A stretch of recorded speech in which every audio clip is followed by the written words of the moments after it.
when we started doing reality TV, we were not in a great place. Like, that was back in 2016, and I was ready to leave. I was ready to dip out. Like, I was very upset. Oh, Monique, what is going on? And why is my shirt so wrinkled? Let's go ahead and get into it, y'all. Don't worry, this is not clickbait. We're gonna get into Monique's live, but I just wanted to go over a few things and give you my opinion. So Monique does state in here that her and Chris basically just grew apart and they're on their own journey. Monique feels like she has not been the same woman since she walked down that aisle, and she did a lot of growth. Now, I'm perfectly fine with this, but this still doesn't answer how they faked it back in October. People magazine had that whole article saying that they were separating. Now, Monique does state in here that they never filed for separation. However, they were living two different lifestyles. So in a way, Monique, that's still separation, but hey, you just didn't file it legally. I get what you're trying to say, but you still kind of lying though, but you know, that's between us. Monique does state at the time in 2016 when they joined Real Housewives of Potomac, they were having marital issues, but they were able to work it out because of the reality show. So in reverse, instead of it destroying their relationship, it actually made it better. She also talked about why she didn't continue with Love and Marriage DC. She stated that the contracts were the issue, not because of the relationship. She said she was more than willing to show her struggles in her relationships and stuff like that,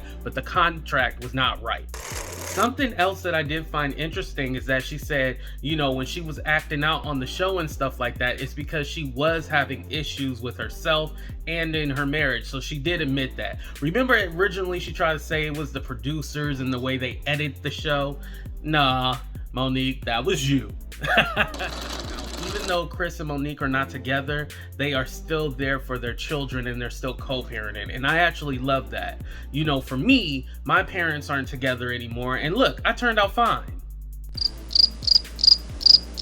Maybe I didn't, but you get the point, right? Now, here's an exclusive, something that I didn't know, and I don't even think the blogs picked up on this. Monique actually bought a house a month before she filed for divorce. So she was already planning this. But let's go ahead and get into the live, and make sure you guys leave me comments down in the comment section, and let's have a discussion about this. The goal was not to get divorced. That wasn't where we were last year. Like, even when people said last year that we were going our separate ways and all of that, Chris and I were trying every which way to figure out, like, how do we get that connection back? How do we bring it back together? And so even at that time, it wasn't true. Like, we weren't seeking a divorce. We were separated in the sense of like, okay, you focus on you, I focus on me, and let's see what happens. So we have been going through this process, and it's been years, you know, like marriage, as many people know, it has its ups and downs, but you get to a point where you feel like you've reached that moment of like, you know what, are we growing? You know, are we stagnant? Are we moving? Like, what's going on? And then you also have to consider the fact that we have 3 children, you know, who are watching us. Our actions and how we interact with each other, how we run our household, that is literally an example for our children of how they're going to live their life. You know, and I don't want our children to ever be in a relationship where they feel like they're not being heard, whether that's on my side or Chris's side, you know, talking at each other, like the marriage becomes like a battlefield. So you get to a point where you also have to consider the fact that we have 3 little people that are literally looking at us and they're taking notes and they're like, okay, this is what's normal, and it's not normal. So, yeah, so that's where we are. You guys don't have to be sorry. It's just a part of life. Unfortunately, sometimes it happens. Some people stay married forever. Some people don't. My parents were married for 23 years and got divorced. I know couples that have been married for 60 years and they're miserable and they literally let their whole life just fade away, you know? So, it's really what you make it. And if you get to a point where you're like, you know what, we have grown so far apart that it may be best that we focus on ourselves individually and then focus on the 3 important people in our lives, which is our children. And that's what we decided to do. So let me see. How do you keep out the noise and find your balance and peace during this time? So one of the major things for me has been really finding myself. I've been on this self-love journey. I never realized how much I didn't love myself. That was like a huge revelation, because I always felt, because I'm a very secure person, I thought that was self-love. I wasn't aware of myself, you know, I was completely unaware of myself.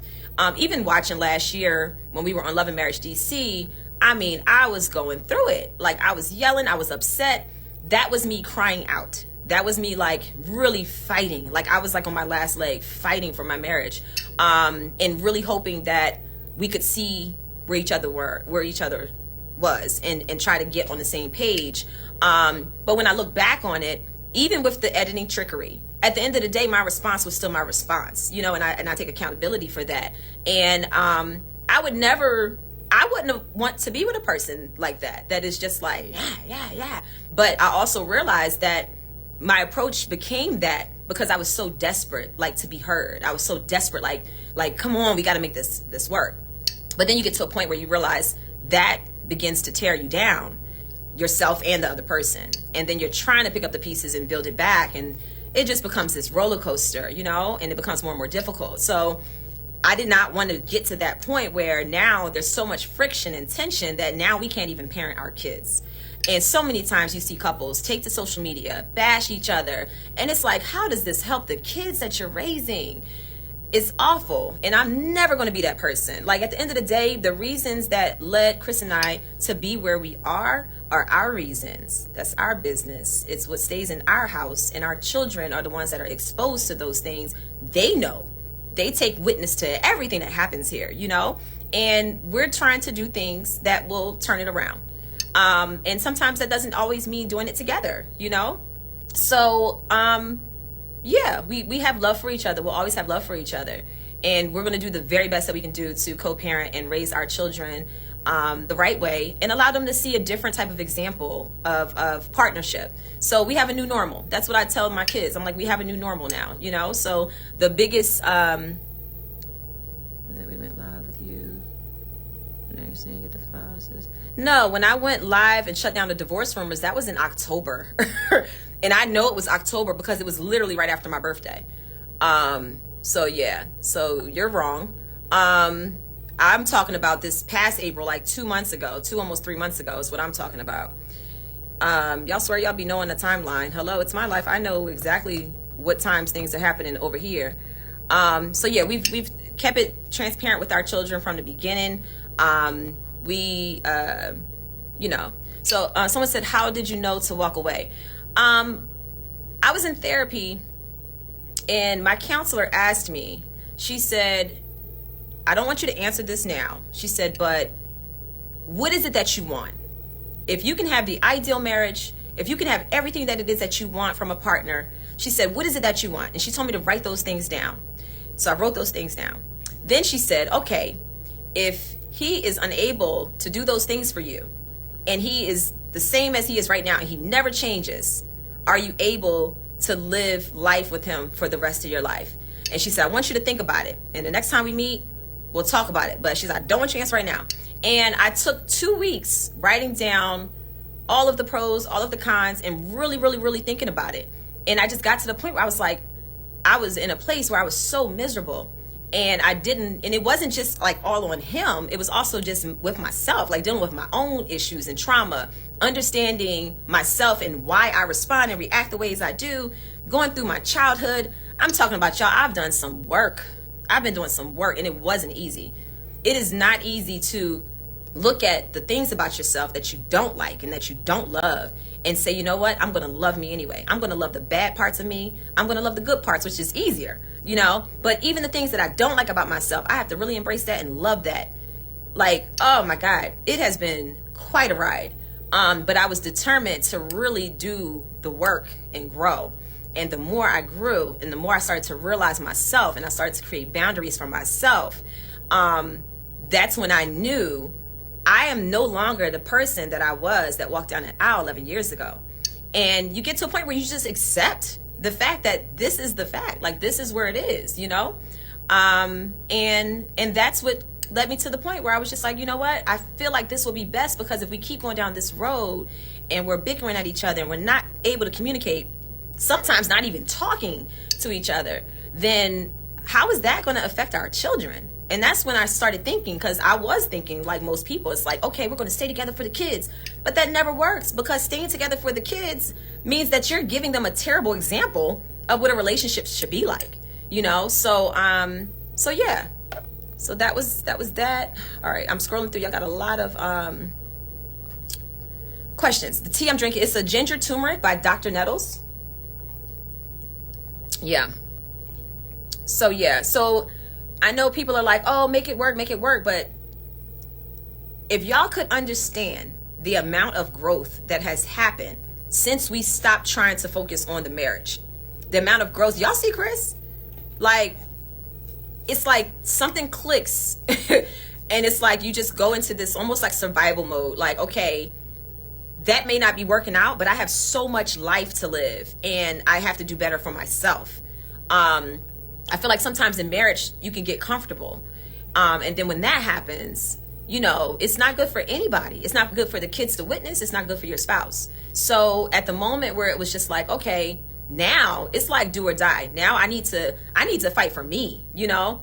But the amount of growth that I've seen in myself and in Chris since we got to this place, and I'm not saying that it hasn't been difficult, but the amount of growth that's happened, even our children, the way that they are seeing us be even more present with them. I am a really good mom. Like, I love being a mother. I love my babies. Y'all know that. Like, y'all see it when y'all are on my page on Instagram. Like, y'all see it when I post stories. And that's just small portions of some of the things that we do together. I don't put everything on social media, you know? But I love being a mom. I love my babies. And even my children notice a difference in how we're able to parent, with us not focusing so much on the marriage. We're just focusing on ourselves and we're focusing on our children. And I hope that I am now, and I won't even say I hope that, I know that right now I am being a far more better example of self-love for our children now than I ever have in my life. I've been preaching it to them, but I've not been loving myself properly. When you love yourself, you're aware of yourself, you have boundaries. You have things that you know are your deal breakers. You have things that you know, like, this is what I need. And also, I need to be whole, not because of another person. I need to be whole because of me. And when you start really doing that work and going on that journey, you look at everything different. You know, you really do. So yeah, it's not been the easiest decision to make, but it's where we are. And, you know, we'll continue being a family. We'll continue to co-parent in a way that is loving. And you know, that's where it is. So no one knows my story. No one knows Chris's story other than us and our children. And I appreciate everybody's opinion and feedback and everything. But at the end of the day, there's only 3 opinions that I really care about. And that's Christopher, Melania, and Chase. And that's it. So yeah. So that's what it is. Did becoming a radio host, going back to work, make you realize this? No, I started this process when I was on Housewives of Potomac. If people who actually go back and watch Real Housewives of Potomac, like, the same complaints that I had have been the same for years, you know? But I also had to look at myself, because it's easy to look outward and say, well, you should do this, this, and this, and you should fix this, this, and this. But when I started doing the work on myself as well and being accountable for myself, that's when everything really starts to make sense, you know? We'll so quickly just judge other people based on superficial stuff, you know? Like, oh, y'all got this big house, and oh, y'all got a bunch of money, and oh, you got nice cars, and oh, you travel. I mean, those things are wonderful, but if you're not happy with yourself, what's the point? Like, what's the purpose, you know? We can go on a beautiful trip and be arguing most of the time. Y'all see the highlights of the trip. Like, who posts on social media all of the arguments? Like, nobody does that. So a lot of it can tend to get superficial, you know? But at the end of the day, you do feel like, you know, this is my marriage, this is my family, I'm doing what's best for them, I'm keeping our business to ourselves. So you tend to think that you're doing what's right. But at the end of the day, sometimes it can really be tearing you down. And then you don't really feel like you're living your truth, you know? So yeah. So, I mean, that's just where we are. All right, y'all want to know about my living arrangements? Yeah, we're still living together right now. So I'll go ahead and tell y'all, I bought a house back in March. I'm remodeling it right now. It's a beautiful home. I love it. It's 5 bedrooms. It's really nice. On a little over 1 acre of land, and it's beautiful. I'm really excited about it. I call it my haven. So I'm just waiting to finish the remodel. I want to make sure that the children, you know, they have their own rooms and stuff. So they're like coming up with their theme. They're excited that they have another house added to their list of houses. But yeah, they're telling me like what their themes are that they want for their rooms and how they want their room to look. So they're really excited that they're gonna, you know, like we are making it a pleasant experience for them. If Chris and I were at each other's necks and we're arguing and going crazy on each other, it puts the children in an uncomfortable position because they pick up on that energy, you know? And, you know, so it makes it a little bit more pleasant when we can actually get along and have like cordial conversation and be amicable. And that's what we've been. We honestly, it's like we argue less and we're able to have a friendlier conversation now, you know? So yeah. So when someone had asked, y'all are asking like questions like what exactly was it? What exactly was the problem? I'm not going to go deep into that. I mean, it really doesn't matter. We are where we are regardless, with y'all knowing that information or not knowing that information. But this is what I'm not going to do. I'm not going to say things that will paint a negative image of him, nor will he say things that's going to paint a negative image of me, because at the end of the day, what good is that going to do? Me trying to defend my actions and justify why I am where I am really does nothing for us to just put that out on social media. Like, it really does nothing for us, and it does nothing for our co-parenting relationship. So I know the reasons why, he knows the reasons why, we are where we are, and that's pretty much it. We have been married 11 years. So March 3rd this past year made 11 years.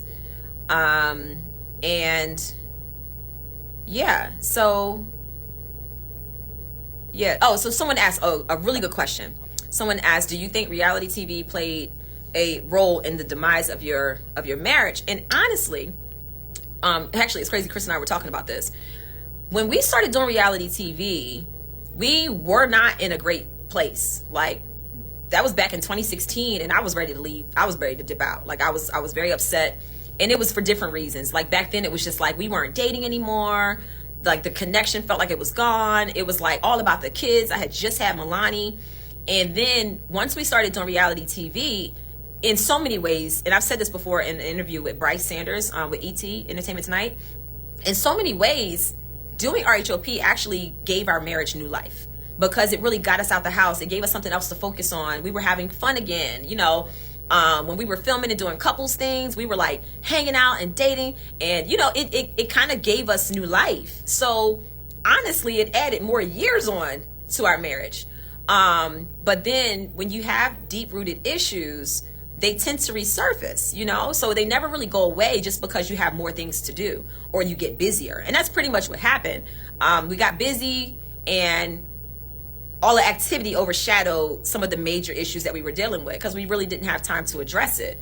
So yeah, I wouldn't say that reality TV was a factor in why we are where we are. I wouldn't agree with that at all. Actually, it gave us years. So yeah. So yeah, do you feel as though Chris' family will judge you? His family was just here this past weekend, and there was no judgment. It's all love. Everybody is processing things how they process things. When you are a person that is married and you're seeing other married couples go through, you can relate because you probably had hard moments. You know, maybe you didn't get divorced, maybe you were able to turn it around, but you get it. You know. So yeah, and at the end of the day, we have to do what's best for us. You know. We all lead different paths. You know, like, what works for our shoe isn't going to work for somebody else's shoe. And I'm not out here advocating divorce, you know, like, you know, the thought of it, I hate it. I never thought that we would be here. You know, when I married, when we got married, I mean, I truly believed, I was just like, oh no, it's not an option. I mean, an advocate always for marriage, you know, always wanted to be married, always wanted to have that partnership and have a family since I was a little girl. So to get to this moment was devastating. But at the end of the day, I had to get to a point where I also was like, I really need to do what's best for me, my mental space, our children, and that's where we are. So yeah, so the dynamic it's shifting. But it's still shifting in a positive way. And one thing that I say every day when I'm driving to work, I do affirmations in a car. I remind myself who I am. I say what I am, what I feel, what I see. And one thing that I know without a shadow of a doubt, everything that happens is for my good. You know, maybe my story will save someone's marriage. You know, maybe we'll wake up and see ourselves. I know when Love and Marriage DC aired last year, and a lot of women were really upset. They were like, how are you talking to Chris like that? You know, they weren't seeing the whole conversation. Of course, with reality TV, you're going to show the part where I'm amped up. You ain't show it led up to the reaction. You just going to show the reaction. But at the end of the day, I still said what I said, how I said it. And I remember a woman, actually a couple women came up to me, and one of the ladies said she was so mad at me. Like, I'm watching the show and she's like, I was furious at you. I couldn't believe that you were talking like that. And then she said, and then I sat back and tried to figure out, why am I so mad? And then she said, oh my God, it's because that's me. And she realized her watching me and her getting so upset about it was actually her seeing herself. And she said after watching that, it actually helped her be more mindful of her tone and how she translated what she needed to translate to her husband. And I was like, wow, that was powerful. And I told her, I was like, you know, it was a miserable experience. Being on Love and Marriage DC was awful. It was the worst reality TV experience I've ever experienced. I thought RHOP was bad. That was 20 times worse for so many different reasons. But it was good for me because it allowed me to see myself, and it allowed me to it allowed me to get to a point where I no longer cared about other people's opinion of me. I cared more so about my opinion of me. And I didn't like what I saw. And I said, whoa, we got to make some changes. So I had to completely kill my ego. Anybody that follows me on Twitter, last year, that was all I was posting about, you know, and tagging, you are enough. All of those messages that I post on Twitter and that I post on Instagram, that's me preaching to me. And I share it because I want it to hopefully help somebody else. So yeah. Woo. So yeah. We post what we want people to see. Yeah, we post what we want people to see on social media. You know, like we post the cute picture of us with the kids, right? Right? When we get our kids together and we're like, come on, let's take a picture. We choose the best picture where they're all looking and hopefully smiling. But there's like 20 pictures before that where one's crying, one's looking the wrong way, one's looking down, one's slouched over, one ain't got their hand over here. Like, y'all know how it is. You know, like we're humans just like everybody else, you know? We have the same issues, you know. At the end of the day, some of our deep-rooted issues are more similar than they are not, you know. So yeah. You bought a house before you filed. Yeah, so I'll give y'all a little tea. Before we filed, we were already in mediation. So we were mediating, and we decided that we wanted to handle how we would handle the exit of our marriage in a way that we wanted to do it together. So we used the mediator. So I had already started looking for houses, like 2-3 months prior while we were in mediation. So January is when we knew this is where we were headed. And then 4 months later is when I finally filed. So yes, I did. And a part of that process was also wanting the transition to be smooth, because I wouldn't want to move out of this house and then I have a temporary living situation where the children aren't comfortable. So that wouldn't make sense. So yeah. I'm reading y'all's comments now. Do you, Mo? Self-love, gotta be happy. I'm excited for you. Best to you and Chris in this new journey. Thank you. I really appreciate that.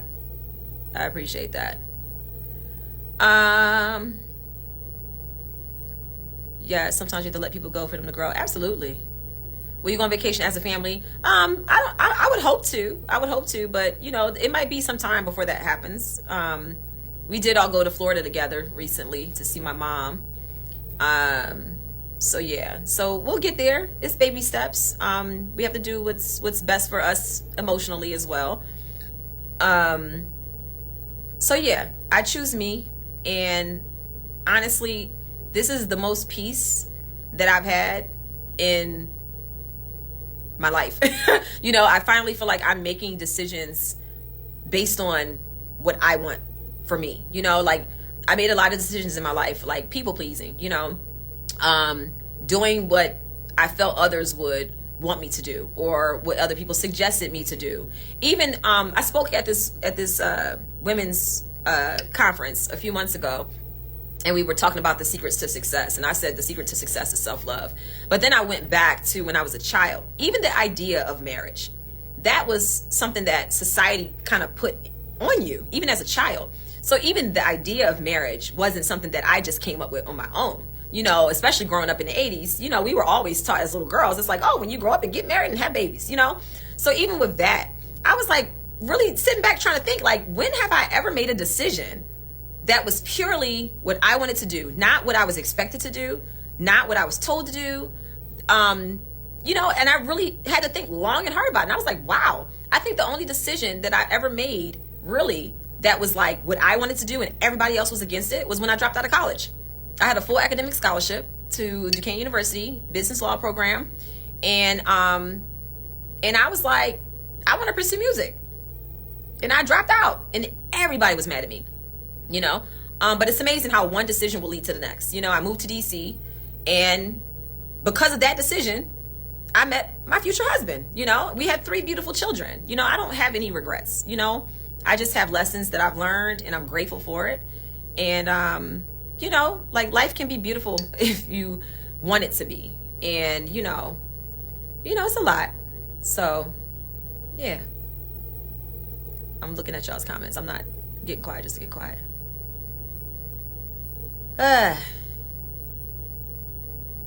So why have a 3rd child? So maybe you aren't married, but in most marriages you have ups and downs. And you know, sometimes things are going good. It can be months where they're going great. And then it can be months where they're going bad. So, you know, it happens. Like, what do you mean? Why'd you have a 3rd child? Like, what kind of question is that? So yeah. Yeah, being vulnerable is brave. Thank you for being, yeah, no, it's definitely a brave thing to be vulnerable, to be able to really like express yourself and share yourself without fear or care of judgment.